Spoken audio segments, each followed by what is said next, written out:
關於珠寶保養問題呢，淺淺總結咗5點，同大家一一分享。記唔住嘅先點讚收藏，你一定用得上。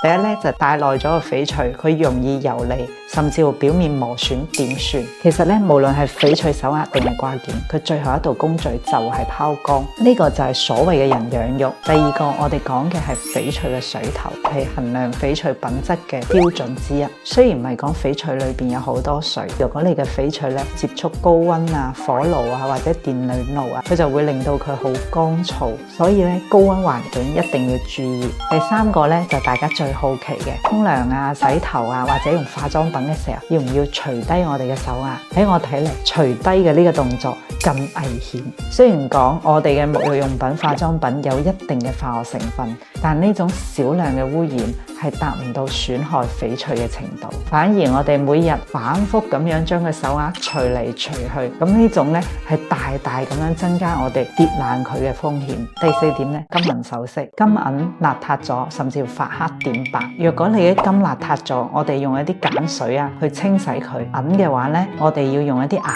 膏輕輕咁樣將佢捽乾淨，千祈唔好用一啲硬物去磨佢，因為佢好軟，好容易變形。第五點要講嘅係脆弱嘅珍珠，佢係無機寶石，注意嘅點比較多。譬如我哋沖涼啊、運動啊、高溫暴曬啊，都盡量唔好戴佢，唔好用水去浸佢，用清水去清洗，用半乾嘅毛巾去抹佢就得啦。男人買車咧都需要經常保養，我哋女人嘅珠寶係唔係你都要定期保養，先可以令到佢持久咁樣光彩奪目。更多嘅翡翠知識咧，歡迎大家關注淺淺品翡翠之美，讀華夏文化。我係淺淺，買翡翠唔踩坑。